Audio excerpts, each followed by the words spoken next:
estos 5 puntos establecen el marco de la interpretación bíblica. Establecen el marco y establecen las ideas que articulan toda la interpretación bíblica. Esto no fue una discusión de 2 horas, esto fue una discusión de años. Okay. Esto fue una discusión donde se llevaron debates por años y también las conclusiones que se dieron no se dieron basados en una sola persona, sino basados en el común acuerdo, basados en la aceptación de los puntos, pero por muchas personas, ¿no? Incluso llegó a ser un documento gubernamental, así como se debate hoy en el Congreso, como se debate hoy en la política, en las esferas, en los gobernantes, así como debaten las leyes y argumentan y necesitan asesoramiento. De esa misma manera se debatió esto en esa época y bueno, se establecen estas doctrinas. Entremos ya a lo que significa cada punto. Tenemos primero la depravación total o la caída total, que es lo que entendemos nosotros como la total incapacidad humana. Esto nos deja ver algo, y es que el hombre, cuando es expulsado del Edén, es expulsado de la rectitud, y el hombre queda bajo el dominio de la ley del pecado. La ley del pecado debe verse como una fuerza que actúa en el interior del hombre, inclinándolo hacia el mal. Esta inclinación las tenemos todos los hombres, excepto los que han sido regenerados, los que han sido redimidos, quien en ellos actúa ya la ley del espíritu, ya no actúa más la ley del pecado. Sin embargo, todavía estamos en una lucha entre esas 2 leyes, ¿no? Son 2 fuerzas que actúan en nosotros. En los hombres naturales, pues solamente opera la ley del pecado. Aunque pueden ser buenos de obras, su corazón siempre estará basado en egoísmos, su corazón siempre estará basado y sus obras estarán basadas en el egocentrismo, ¿no? Por más buenas que sean, si un hombre le da un pan a alguien o hace alguna caridad, será para sentirse bien, será para con motivos fundamentales egoístas. ¿Cuál es el motivo fundamental del Espíritu? La gloria de Cristo. Todo lo que no se haga para la gloria de Dios es una obra corrupta, por más hermosa que sea. Entonces lo que nos deja ver la palabra es que es así. La Escritura misma nos dice, por ejemplo en Génesis 6:5, que Dios vio que la maldad de los hombres era mucha en la tierra y que todo el designio de los pensamientos del corazón de ellos era de continuo solamente el mal. Entonces acá vemos que en el hombre ya no hay, la potencia principal del hombre ya no es la voluntad, la potencia principal del hombre es el deseo, la potencia principal del hombre son las motivaciones. La voluntad es muy, muy débil, ¿no? La voluntad la voluntad sigue al deseo y el deseo ha caído, porque el deseo del hombre perfecto es Dios, pero el deseo del hombre caído es el pecado. Entonces, por eso todas las obras humanas, por más hermosas que sean, están realizadas desde la fuerza del pecado, del egoísmo. Bien, esto nos deja, como dije, ver que el hombre es incapaz de ser bueno. El hombre para ser bueno necesita a Dios, porque Dios es la fuente del bien. Y todo el que esté lejos de Dios simplemente no puede ser bueno. Y todo el que esté cerca de Dios, pues podrá ser bueno. ¿No es cierto? Nosotros necesitamos la acción de Dios sobre nuestra vida, necesitamos la obra de Dios sobre nuestra vida para poder ser buenos. No hacer, sino ser. Porque hacer puede cualquiera. Jesús le dijo a los judíos, ustedes siendo hombres malos saben dar buenas dádivas a sus hijos, ¿no? Entonces la gente confunde las obras con el ser. La gente piensa que porque tiene buenas obras son buenos, pero las obras no nos hacen buenos. Las obras nos pueden hacer, en todo caso, incluso hasta hipócritas, pero las obras no nos hacen buenos. Las obras simplemente pueden ser externas, pero Dios conoce los corazones.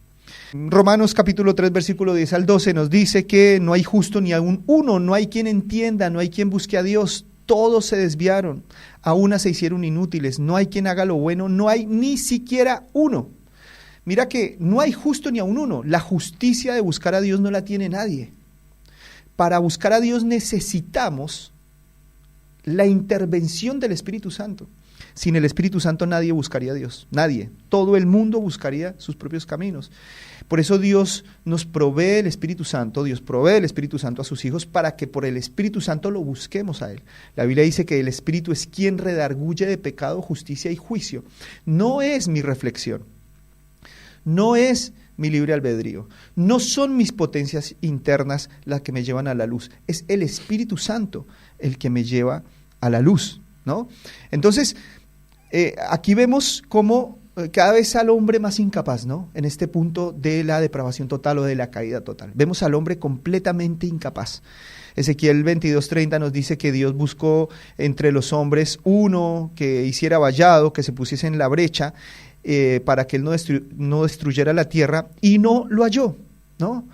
Tenemos allá a David en el Salmo 51 diciendo: Señor, ten piedad de mí, conforme a tu misericordia, conforme a la multitud de tus piedades, borra mis rebeliones, lávame más y más de mi maldad y límpiame de mi pecado.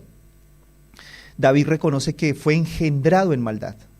David reconoce que fue engendrado en pecado, y que aunque el ser humano esté en el vientre de su madre, ya tiene una naturaleza pecaminosa, ¿no? Bien decía Charles Spurgeon: aunque la serpiente esté en el huevo, no dejará de ser venenosa. Entonces, el problema no son las obras pecaminosas, el problema es la naturaleza pecaminosa que tiene el ser humano. Ese es el problema. Y, pues lamentablemente, muchos cristianos no han entendido eso. Pueden abstenerse de las obras malas, pero siguen teniendo un corazón no regenerado, siguen teniendo un corazón con vieja naturaleza, y déjame decirte que ahí no ha pasado nada. Ahí se sigue viviendo bajo la ley del pecado y se sigue viviendo en condenación, a menos de que Dios haga la obra de la renaturalización, que es la regeneración o el nuevo nacimiento. El Señor Jesucristo enseñó que en esta condición el hombre no tiene ojos para ver, no tiene oídos para oír y no tiene corazón para entender. Por eso el Señor Jesús decía: el que tiene oídos para oír, oiga, y el que no tiene oídos para oír, no oiga. Por eso Apocalipsis nos dice: el que es justo, siga practicando la justicia, y el que no es injusto, siga haciéndolo, porque esto no está en las manos humanas, esto está en la misericordia de Dios que nos provea al Espíritu Santo. Y hay muchos textos.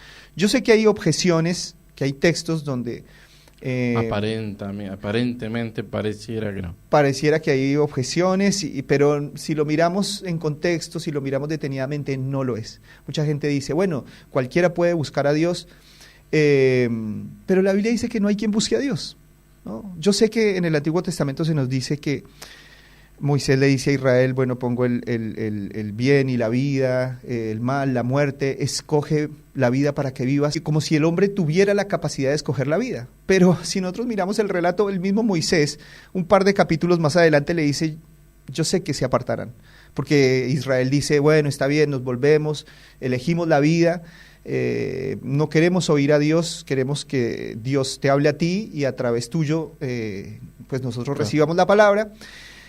Y Moisés termina concluyendo al final de Deuteronomio diciendo: ustedes se apartarán. ¿Y qué pasó? Se apartaron.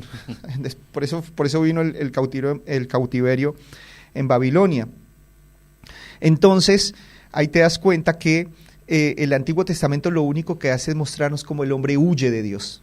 Y el Antiguo Testamento termina mostrándonos eso, que debe venir el Mesías, que debe venir el Espíritu Santo, para que nosotros podamos volvernos a Dios. Esa sería la incapacidad del hombre de poder volverse a Dios por sus propios medios, por su propia voluntad. Está incapacitado, no quiere, no desea a Dios. Acuérdate que la potencia del ser humano no es la voluntad, sino el deseo. Y si no desea, no puede. Es muy común el dicho que dice: querer es poder. Y el que no quiere, pues no puede. Entonces, mira lo que dice Jeremías 17:1: el pecado de Judá está escrito con cincel de hierro y con punta de diamante esculpido está en la tabla de su corazón. Tremendo, ¿no? Jeremías 17 nos dice que el corazón humano es perverso más que todas las cosas. ¿Quién lo conocerá? Entonces, el ser humano, si dependiera de sí mismo, lo único que elegiría es huir de Dios, como lo hizo Adán desde el primer día. Huir de Dios, esa es la naturaleza humana, huir de Dios. El hombre, en su condición caída, ve a Dios como un enemigo, y de hecho lo es. Somos estopa y Dios es fuego consumidor. Entonces, ¿qué hace la estopa frente al fuego consumidor? Huir. Esa es la naturaleza humana, huir. pero Dios, que es rico en misericordia, nos proporciona su Espíritu Santo para que volvamos a Él, ¿no? Entonces, yo sé que el humanismo nos ha planteado que el hombre es bueno, pero la Biblia nos dice que el hombre no es bueno. Siempre mencionamos a Rousseau como uno de los grandes humanistas, quien plantea la idea de que el hombre es bueno y la sociedad lo corrompe, en franca oposición a la Escritura, que dice que el hombre no es bueno. Pero él, de una manera rebelde, en rebelión a los principios bíblicos, plantea la idea de que el hombre es bueno, y esa idea humanista hoy gobierna la cultura, gobierna toda la cultura. Sí. ¿No? Literalmente hace poquito hubo una encuesta que se hicieron a cristianos en Estados Unidos, y el resultado de la encuesta denotaba que los cristianos en su generalidad creían que el hombre de por sí, en su esencia más profunda, era bueno. Era bueno. Eso denota de cómo el humanismo ha entrado dentro en el cristianismo. del cristianismo Nada más fuerte. lejos de la verdad bíblica, que nos dice que el corazón es corrupto.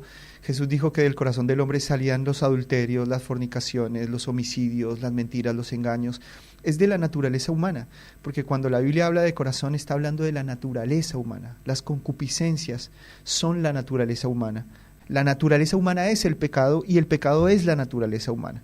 Por eso Pablo nos dice en Romanos capítulo 2:1 que somos inexcusables, porque nosotros que juzgamos a otro hacemos lo mismo, ¿no?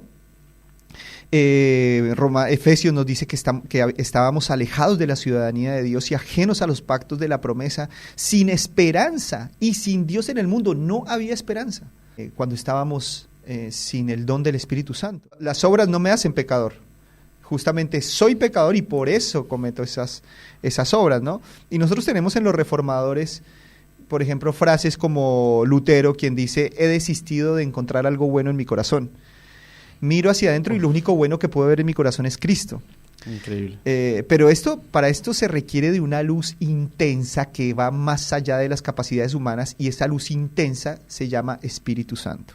Juan Calvino nos dijo que el corazón humano es una fábrica de ídolos. Spurgeon nos dijo que para los que han nacido de nuevo, para los que han experimentado la regeneración, su corazón es una carga con la que lidian todos los días. El gran R.C. Sproul nos dice que el hombre es pecaminoso de cuerpo y de alma. Entonces, mira, la santidad no es el camino a Cristo. Cristo es el camino a la santidad. Las buenas obras no son el camino a la salvación. La salvación es el camino a las buenas obras, pero de manera integral, con mente, corazón y fuerzas. No solamente obras sin corazón, desconectadas del corazón, no. Es la salvación la que nos lleva a las obras perfectas, no las obras. Nunca las obras nos van a llevar a la salvación. Entonces, bien, hay muchos puntos más para tratar, pero por un tema de tiempo vamos a dejar allí y vamos a pasar al siguiente punto, que es la elección incondicional. Porque si el hombre por sus propios medios no puede salvarse, ¿qué necesita? Necesita de la misericordia de Dios. Entonces Dios elige dentro de todos sus enemigos voluntarios, porque eso sí, todos tienen la voluntad de huir de Dios y son aborrecedores de Dios, amantes de los deleites más que de Dios. Entonces son todos enemigos de Dios por naturaleza. Así como la hiena es enemiga del león, así como el león es enemigo de la cebra, son enemigos naturales y se repelen entre sí. De la misma manera, Dios y el hombre natural y el hombre pecador. Entonces, para que un ser humano pueda ser salvo, Dios tiene que elegirlo y entrar en la familia de él. Y Dios elige. La doctrina de la elección es una doctrina muy resistida porque quita soberanía al hombre y le da toda la soberanía a Dios. Y el hombre no quiere perder soberanía. El hombre se cree soberano sobre su propia vida, pero el único soberano en este universo es Dios. Y como el hombre pierde esa soberanía, que es simplemente una fantasía mental, entonces se resiste todavía más. Pero la elección es una enseñanza que atraviesa toda la Escritura. Dios eligió a Israel, no eligió a Egipto, y nadie tiene problemas en reconocer eso. Claro. Nadie tiene problemas en decir, bueno, Dios eligió a Israel porque quiso y no eligió a Egipto. Así de sencillo, no eligió a Babilonia. ¿Por qué? Porque así lo quiso, porque fueron sus designios. Sin embargo, bueno, Dios parece que hoy no pudiera elegir quién es su iglesia. Entonces Dios escoge de entre sus enemigos un grupo para que sean sus amigos. Y les proporciona el Espíritu Santo, y les proporciona arrepentimiento, y les proporciona fe, porque recordemos que estos elementos no son de la potencia humana, sino son del Espíritu Santo. El fruto del Espíritu Santo, amor, gozo, paz, fe. Bueno, el arrepentimiento es una concesión de Dios. La perseverancia es una obra de Dios, ¿no? Pablo dice que nosotros perseveramos, o que Él va a perseverar porque Dios lo está preservando. Entonces, todo esto es una obra de Dios, es una obra monergista, no es una obra donde el hombre pone el 1% y Dios pone el 99%, no. Esto aquí Dios pone el 100%. El hombre es incapaz, eso es lo que nos muestra la depravación total, ¿no? Entonces, por su voluntad fuimos elegidos, por su misericordia, y fuimos elegidos desde antes de la fundación del mundo. Eso se conoce como la predestinación. La predestinación, un destino ya fijado para todos sus hijos. Mucha gente dice, bueno, pero aquí Dios queda como injusto, ¿por qué no los escoge a todos? El universalismo, la salvación universal, es simplemente algo que no es bíblico. Y aparte, perdón que te corte, Camilo, pero aparte están en el imaginario colectivo personas que quieren ser salvas golpeando las puertas del reino pidiendo entrar, y Dios diciendo, no, yo elegí a este, y vos no. Sí. Y eso es totalmente alejado de la realidad. Es totalmente falso. Nadie que desee a Cristo se le cerrará la puerta. Nadie que busque a Dios se le cerrará la puerta, porque todo el que busca a Dios lo hace por el Espíritu Santo. Y el que no tiene el Espíritu Santo no lo va a buscar jamás. Entonces Dios transforma esas vidas y cambia los deseos. Cuando Dios cambia la naturaleza, cambian los deseos, ¿no? Uno ve que en las diferentes naturalezas, diferentes comportamientos y diferentes deseos. El león desea la carne, el buey desea el pasto, y sus voluntades están atrapadas en sus naturalezas. Y cuando la naturaleza se cambia, entonces se cambian los deseos. Es como que a un buey le pongamos naturaleza de león, entonces va a empezar a desear la carne, y su voluntad va a estar inclinada a esta elección.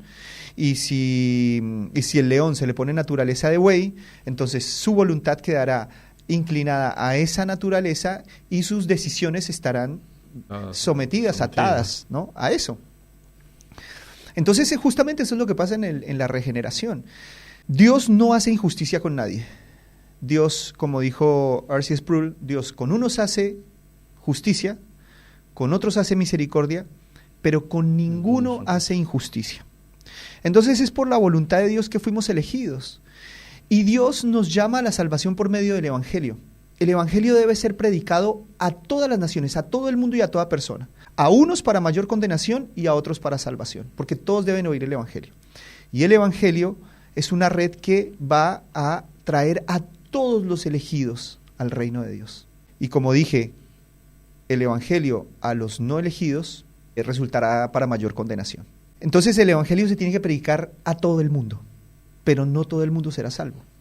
Y esa es una realidad tremenda, ¿no? Por ahí la pregunta que surge es decir, bueno, ¿y cómo Dios escoge? ¿Cuál es la condición por la cual Dios escoge al que quiere ser salvo y al que no? Bueno, hay una posición que dice que la omnisciencia de Dios, Él conoce a los que van a creer, y entonces Dios elige a los que van a creer. Pero la Biblia no respalda esa idea, porque la Biblia justamente lo que nos dice es que nadie cree. O sea, si Dios mirara hacia el futuro, lo único que vería es que nadie va a creer. Y Dios, como siempre digo, no es un adivino que consulta el futuro. Dios crea el futuro, Dios decreta el futuro, ¿no? Eso es lo que nos muestra la Escritura. Si Dios mirase hacia el futuro, lo único que vería es que nadie va a creer y que todos van a huir de su presencia. Entonces, la fe es un don de Dios, no es una capacidad humana. Por eso todas las personas que reciban al Espíritu Santo van a poder creer, van a poder disfrutar de la nueva naturaleza. Textos clarísimos como Juan 15, 16, donde Jesús le dice a sus discípulos, no me elegisteis vosotros a mí, sino que yo os elegí a vosotros. Son clarísimos, y los discípulos lo entendían perfectamente. Cuando Jesús empezó a reclutar a sus discípulos, Él le dijo a Pedro, sígueme. ¿Y qué hizo Pedro? Déjame pensarlo. Déjame usar mi libre albedrío. No, él inmediatamente le siguió, porque el llamado es irresistible, que lo vamos a tratar ahora más adelante, ¿no? Efesios 1, 4 al 5 nos dice que Él nos escogió en Cristo antes de la fundación del mundo para que fuésemos santos y sin mancha delante de Él. Esto no significa que las personas pueden vivir como quieran y que siempre van a ser salvos. Justamente Dios nos predestina para ser como Cristo. Entonces, el fin es Cristo. Nuestro destino es Cristo. Es un camino, no tenemos dos caminos. Es un solo camino. Y si alguien está decretado por Dios, predestinado por Dios para ser como Cristo, ¿cuál será el final de esa persona? Cristo. No hay condenación. No hay condenación. Sé que por este camino transitamos con muchas debilidades, pero es Dios quien nos sostiene. La Biblia dice que Él nos sostiene sin caída hasta el día de su venida. Y esa caída habla puntualmente de la apostasía. Efesios 1:11 nos reitera que en Él tuvimos una herencia y fuimos predestinados conforme al propósito del que hace todas las cosas según el designio de su voluntad. No hace todas las cosas según lo que evalúe en los seres humanos, no, hace todas las cosas según el designio de su voluntad. Segunda Timoteo 1:19 nos dice que Él nos salvó y nos llamó con llamamiento santo, no conforme a nuestras obras o a nuestras decisiones, sino según el propósito suyo y la gracia que nos fue dada en Cristo Jesús desde antes de los tiempos de los siglos. O sea, es por gracia. Si tú estás buscando a Dios hoy, es por gracia. Yo no lo estoy buscando por mi propia justicia. Recordemos que la justicia de buscar a Dios no la tiene nadie, no hay justo ni aun uno. Estoy buscando a Dios porque Él me dio su Espíritu Santo y nadie me arrebatará de su mano. Tenemos textos como Hechos 13:8 que nos dice lo siguiente: los gentiles, oyendo la predicación, se regocijaban y glorificaban la palabra del Señor, y ese día creyeron todos los que estaban ordenados para vida eterna. Son textos clarísimos. Mateo 24:24 dice que se levantarán falsos cristos, falsos profetas y harán grandes señales, de tal manera que si pudiesen engañarían a los escogidos. De tal manera que sí pudiesen, pero no van a poder, porque no estamos dependiendo de nuestras habilidades, sino que estamos dependiendo del poder de Dios. Mateo 24:31 nos dice que en aquel gran día Dios enviará a sus ángeles con voz de trompeta y juntarán a sus escogidos desde los cuatro vientos, desde un extremo del cielo hasta el otro. Entonces mira, la doctrina de la elección es una doctrina, como dije, que atraviesa toda la Escritura. Pablo le dice a los tesalonicenses: nosotros debemos dar gracias al Señor por ustedes, hermano, de que Dios los haya escogido desde el principio para salvación mediante la santificación por el Espíritu y la fe en la verdad. No la santificación de la voluntad humana, la santificación del Espíritu. ¿Y la fe en qué? ¿En mi verdad? No, en la verdad de Dios. Si Dios no nos proporcionara esa verdad, no podríamos creer. Entonces Dios es el que da todas las cosas. Como dije hace un momento, el arrepentimiento y la fe son un don divino. Efesios 2:8 nos dice que por gracia somos salvos por medio de la fe, y esto no de vosotros, sino que es un don de Dios. Filipenses 1:29 nos dice que a nosotros se nos ha concedido, es una concesión, a causa de Cristo, no solo creer en Él, sino también sufrir por Él. Entonces fíjate que es clarísima ese texto. Se nos concedió creer en Cristo. ¿Qué pasa con los no elegidos? ¿No? Los no elegidos están siguiendo sus propios corazones. Y ellos son conscientes de lo que están haciendo y ellos son conscientes de que está mal. Y su voluntad está inclinada hacia sus corazones y hacia sus deseos. Simplemente ellos van a estar allí.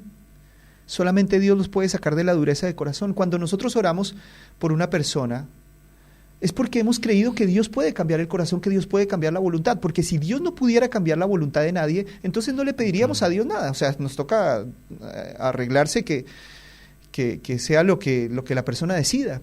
Pero si nosotros creemos que Dios tiene poder para cambiar corazones, entonces creemos que el poder de Dios supera la voluntad humana. Y es así, ¿no? Romanos 9, 15 y 16 nos dice: a Moisés dice: tendré misericordia del que yo tenga misericordia y me compadeceré del que yo me compadezca, porque no depende del que corre ni del que quiere, sino del que Dios tenga misericordia. Eso es fuerte. Fuertísimo. Mira Romanos 9, 22. ¿Y qué? Si Dios, queriendo mostrar su ira y hacer notorio su poder, soportó con mucha paciencia los vasos de ira preparados para destrucción, y para hacer notorias las riquezas de su gloria, las mostró para con los vasos de misericordia que Él preparó de antemano. a los cuales también ha llamado, esto es a nosotros, no solo de los judíos, sino también de los gentiles. A nosotros esto nos proporciona mucha paz, nos proporciona mucha confianza en Dios, nos proporciona mucha seguridad. La salvación es segura si Dios es el que nos salva. Si fuéramos nosotros los que nos vamos a salvar, entonces tendríamos que dudar de todo. Hay una ilustración donde se nos dice que hay un hombre que se está ahogando y Dios viene y le lanza un salvavidas, y si la persona lo acepta, se salva, y si no lo acepta, no se salva.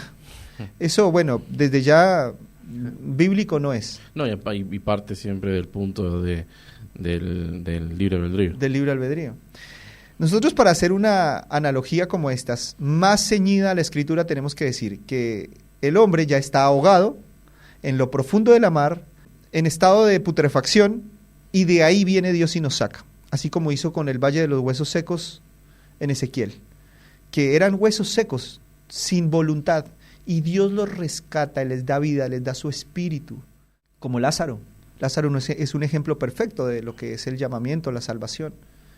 Jesús le dijo: Lázaro, levántate. ¿Y qué pasó con Lázaro? Lázaro no dijo: déjame preguntarle a mi libre albedrío, déjame decidirlo. No, Lázaro se levantó de manera irresistible, porque así es el llamamiento de Dios. Entonces esto es muy esperanzador. Y a la vez nos genera paz. Y nos genera o por paz. lo menos a mí me genera una paz saber que no es mi voluntad, no es mi fuerza, no es mi decisión, sino que que sé que soy totalmente corrupto, totalmente incapacitado de ver a Dios, y que es su gran amor, su gran misericordia, quien en su soberanía decidió salvarme. Muchos pastores dicen: bueno, pero si yo predico que la salvación no se pierde, entonces la gente va a empezar a pecar como loca. Pero esto no, pero eso eso no erróneo, pasa, totalmente, eso no pasa, porque si alguien nació de nuevo, su deseo es luchar contra el pecado. Y aunque peque, haber nacido de nuevo, la otra vez fue tremendo lo que compartiste, de decir, aunque justo cayere, 7 veces Dios lo levantará. Y aún así, por distintas circunstancias, Dios puede permitirlo o dejar que pase eso, pero vuelve, es irresistible. Sí. Como dije, nadie va por la vida viendo cómo caer. No es un argumento. Y lo que sí nos garantiza la Escritura es que ningún cristiano verdadero va a caer de manera definitiva, siempre se levantará. O sea, nunca va a caer en apostasía, nunca, jamás. Porque es Dios quien nos sostiene, Él es el que nos sostiene sin caída hasta el día de su venida. Sé que hay muchos textos que pueden ser objeciones a esto, pero nosotros tenemos que entender que hay una interpretación bíblica coherente, y por eso tenemos que analizar esos textos en su contexto. Si nosotros ponemos en el hombre o en la voluntad humana el fundamento de la salvación, entonces Cristo dejó de ser la roca angular, porque la voluntad humana no es el fundamento de la salvación. El fundamento de la salvación es Cristo. Y de esa manera tenemos que interpretar todos los textos. Hay un texto que nos dice que cuidemos nuestra salvación con temor y temblor. Pero ¿qué dice la siguiente frase? Porque es Dios quien pone el querer como el hacer. Entonces, fíjate que Dios pone el querer, el deseo, justamente lo que perdió Adán, el deseo por Dios. Entonces acá tenemos una gran verdad, ¿no? Que es: la salvación pertenece a Jehová desde el principio hasta el fin. Eso es lo que nosotros entenderíamos como la elección, y como dije, da para muchísimo más. Sí, pero profundo. Pero bueno, tomo la frase de C.S. Lewis, quien dice: Dios no nos ama porque somos buenos, sino que Dios nos hará buenos porque nos ama. Que a mí esa frase me encanta y marcó mi vida desde el momento que la leí. Bueno, solamente decir que el cristianismo es algo que se da de manera voluntaria, con limpia conciencia, no es obligado. El evangelio no se obedece de manera obligada. La gente dice: bueno, pero entonces somos robots de Dios, somos títeres de Dios. No somos títeres. Yo siempre hago la pregunta, ¿no? ¿Cristo puede ser rebelde a Dios? No, Él no puede ser rebelde. ¿Por qué no puede ser rebelde? Porque su esencia es fiel, su naturaleza es fidelidad. Entonces Él no puede rebelarse ante el Padre. Esa misma naturaleza opera en nosotros, y por eso nosotros no somos títeres de Dios, somos coparticipantes de su naturaleza, que es diferente, y por causa de esa naturaleza nuestra voluntad queda transformada.